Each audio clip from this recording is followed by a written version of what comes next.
You ever wake up, look at your life, and think, wait, is this it? Not in a dramatic meltdown way, just that quiet, low-level dread that maybe you picked the wrong major, the wrong job, the wrong path, and now you're kind of stuck with it. If that's you, in college, mid-30s, mid-career, mid-whatever, I want you to stay with me for the next few minutes because we're going to do something very specific with that feeling. Before we go anywhere, do this. Think of one place in your life where you feel stuck, a decision you keep circling, a job you've outgrown, a should you can't seem to let go of. Got it? Good. Hold that in your mind, or scribble a word for it on a piece of paper. Because everything I'm about to show you is going to be about that situation. We're not doing theory in the abstract. We're redesigning your stuck place. Here's the core idea of this video. You are not broken. You don't need to find yourself. You have a design problem, and design problems can be solved. Now, I know design your life can sound like Silicon Valley nonsense or Pinterest inspiration. So let me be really clear about what I mean. Design thinking is a practical methodology that came out of places like Stanford's DDoS school. It was built to tackle messy, ambiguous human problems, things with no single right answer. How do you redesign an emergency room so fewer people die? How do you build a product that doesn't exist yet? Your life falls into that exact category. There is no equation for, what should I do with my life? There's no hidden answer key you're supposed to somehow guess. There is only design, test, iterate. In this video, I'm going to walk you through a 5-part, step-by-step framework for getting unstuck and moving forward. By the end, you'll have 5 concrete practices you can start using this week on that stuck situation you thought of at the beginning. No motivational fluff, no follow your passion cliches. Just a set of tools you can run, like a process. If you've ever felt behind, off track, or like everyone else got a manual you somehow missed, this is your manual. All right, you've got your stuck in mind. Let's treat it like a design problem. Let's get to work. Before we redesign your life, you need to understand the tool we're using. Design thinking. It originally came from product design and engineering, fields where people solve problems that have no obvious answers. How do you improve an emergency room?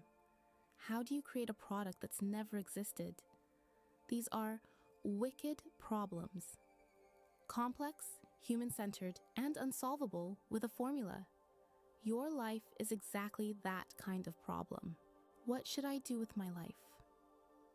Isn't a question with a hidden correct answer. It's something you design through exploration and action. Design thinking operates on 2 levels: mindsets and methods. The mindsets shape how you approach problems. The methods give you practical steps. You need both. Here are the 5 core mindsets. Curiosity. Designers start with questions, not answers. In your life, this means observing your own experience without judging it. Bias to action. You don't think your way to clarity. You act your way to clarity. Insight comes from doing, not overanalyzing. Reframing. Often the way you've defined a problem keeps you stuck. Change the framing and new solutions appear. Radical collaboration. You can't design your life in isolation. You need conversations, feedback, and outside perspectives. Awareness. Designers constantly evaluate what's working. In life, this means tracking your energy, your reactions, and your real patterns. These mindsets form the operating system. Once you adopt them, you stop waiting for the right answer and start generating options. And that's when you gain the freedom to actually design a life that works for you. Not a perfect life, but a coherent one. Now that you understand how designers think, we can talk about why people get stuck in the first place. Let's talk about being stuck, because most people live there longer than they admit. Stuck doesn't mean you're failing. It means you've hit a decision point you can't move through. You're thinking hard, but not moving forward. People get stuck in predictable ways. They get stuck at transitions, graduating, switching careers, becoming a parent, losing a job. The old map doesn't work anymore, and there's no new one yet. They get stuck when expectations collide with reality. I thought I'd be further along. They get stuck in choice overload, overwhelmed by endless options, and they get stuck comparing their life to everyone else's highlight reel. None of this is a personal flaw. You're stuck because you've absorbed a set of cultural stories, what I call dysfunctional beliefs. They run in the background like malware and quietly sabotage every decision you try to make. I know they're dysfunctional because I've watched what happens when people drop them. They start to move almost immediately, not because they suddenly discover a passion or receive a sign from the universe, but because they stop operating on bad assumptions. Before we build anything, we need to clear out these beliefs. Otherwise, no amount of method or structure will help. Once the bad ideas are gone, the path forward becomes a lot easier to see. Let's dismantle them. There are 3 big myths that keep people stuck. Until you drop these, every decision feels heavier than it needs to. First, follow your passion. This sounds inspiring, but most people don't have a single burning passion waiting to be discovered. Research backs this up. Even high-achieving students rarely identify one clear passion. They have interests, not destinies. And psychology shows that passion usually grows from mastery and engagement, not the other way around. So the real move isn't to chase a passion, it's to follow your curiosity, build skills, and let passion develop naturally. Second, I'm behind. It's too late. This belief crushes more people than anything else. There is no universal lifetime line, and there never was. People change careers 5 to 7 times on average. Adult development research shows that growth continues throughout life. You're not late, you're at your stage. From here, you can design forward. That's it. Third, there's one best version of my life. This is the myth that triggers endless indecision. You're not a puzzle with a single correct solution. Most major life choices don't have a better or worse option. They're simply different. Multiple paths can lead to meaningful lives. Once you let go of the fantasy of the perfect path, choosing becomes liberating instead of terrifying.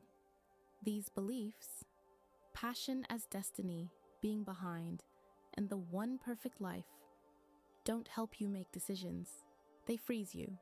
Once you drop them, you create the space to actually design a life that fits you. Now that we've cleared out the bad assumptions, we can start building. What you need isn't more inspiration. You need a process. The framework you're about to use has been tested with thousands of people and works because it's simple, practical, and designed for real lives, not idealized ones.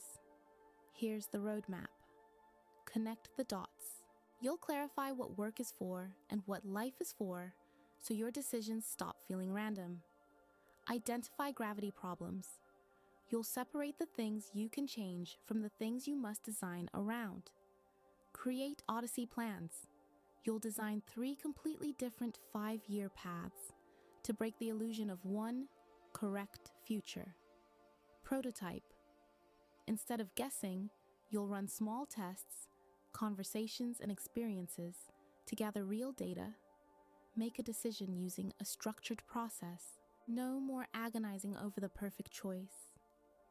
These 5 steps work together. They move you from confused and stuck to clear and in motion. And each idea is immediately actionable. Let's start with the foundation. The first step is building your compass, a clear understanding of why you work and what you believe life is for. Most people skip this completely, which is why their choices feel disconnected or accidental. You'll write 2 short statements, about 250 words each. Your workview answers, why do I work? Not what your job is. What role should work play? Your life view answers, what is life for? What makes life meaningful to you? What principles matter? What responsibilities do you hold? What does a good life actually mean in your eyes? Once both are written, compare them.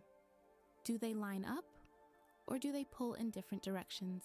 When someone's workview and life view conflict, like valuing family connection but working nonstop, they feel that friction as emptiness or restlessness. When they align, decisions get easier because you're designing toward a coherent definition of a good life. Your compass doesn't have to be profound. It just needs to be honest. Once it exists, it becomes your reference point for navigating all future decisions. Now that you know what you believe, the next step is to acknowledge the constraints you're actually working with. Now that you have a compass, you need to understand the boundaries you're designing within. Not every problem is solvable, and pretending it is will keep you stuck indefinitely. A gravity problem is something you cannot change, just like real gravity. Your height, a chronic illness, a custody agreement, caring for an aging parent, or certain financial realities may not be negotiable. These aren't design problems. They're constraints you must work around. People waste enormous emotional energy fighting gravity. They think, if this circumstance were different, then I could build the life I want. But waiting for reality to change isn't a strategy. It's paralysis. Accepting a gravity problem is not giving up. It's acknowledging the actual conditions of your life so you can design something that works within them. Of course, not everything that feels impossible is truly fixed. I can't change careers because I have a mortgage. Sounds like gravity, but it isn't. You could downsize, rent, or restructure. Fear often disguises itself as immovable fact. Make a list of your real constraints, the ones that genuinely cannot change right now. Then notice where you've been fighting them instead of designing around them. Once you stop arguing with reality, you get your energy back. And that energy is what you'll use to create new possibilities in the next step. This is where people finally see how many possibilities they actually have. Odyssey plans break the illusion that there's only one correct future by forcing you to design several different versions of your life. You'll create 3 5-year plans. Each plan is its own complete, viable path. Plan 1, the life you're already on. Extend your current trajectory 5 years forward, not the default version, the best version. If you kept going, what could this path become at its peak? Plan 2, the serious alternative. If your current path disappeared tomorrow, your job ended, your industry shifted, what life would you realistically pursue? Not a fantasy, but a genuine plan A in a different direction. Plan 3, the wild card. What would you do if money and expectations weren't factors? No magic, no superheroes, just a version of your life that's radically free. This plan often reveals values you've buried or ignored. For each plan, give it a short title, Write a concise description of what your life looks like in that scenario, and sketch a simple timeline or visual representation.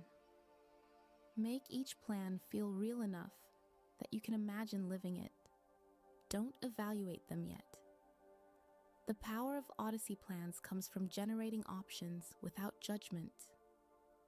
Once you see 3 viable lives in front of you, the pressure to find the one right answer begins to dissolve. Next, you'll stop imagining these futures and start testing them in the real world. Once your Odyssey plans are on the table, the worst thing you can do is start overthinking them. You don't think your way into clarity, you test your way into it. A prototype is a low-cost, low-risk experiment that gives you real data about a possible future. There are 2 kinds: prototype conversations and prototype experiences. Prototype conversations are the easiest place to start. You talk to people who are already living some version of the life you're considering. You're not asking for a job. You're learning from their lived reality. Ask about a typical day. What energizes them? What drains them? What surprised them? What they wish they had known. 3 conversations per plan will reveal patterns and cut through your assumptions. Prototype experiences come next. They're small, safe trials of a lifestyle or career. If you're considering entrepreneurship, test an idea on weekends. If you're thinking of teaching, shadow someone or volunteer. If a new city is in one of your plans, spend a few days working from a cafe there. If you're imagining being a writer, commit to writing daily for a month. These small tests give you a felt sense of the reality behind the fantasy.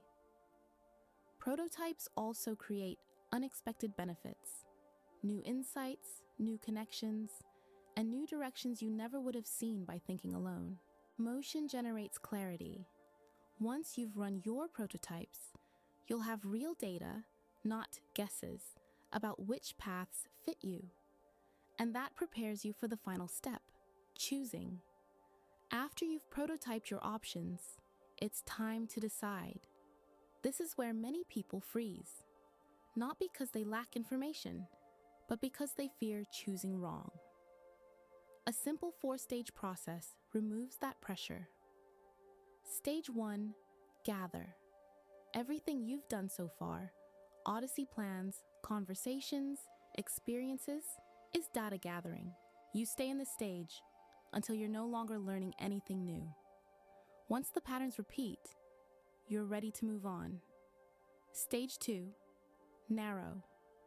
Use the criteria that matter to you: your work view, life view, values, financial needs, lifestyle preferences, energy patterns, and score each option honestly. You're not looking for perfection. You're identifying which choices consistently align with what matters most.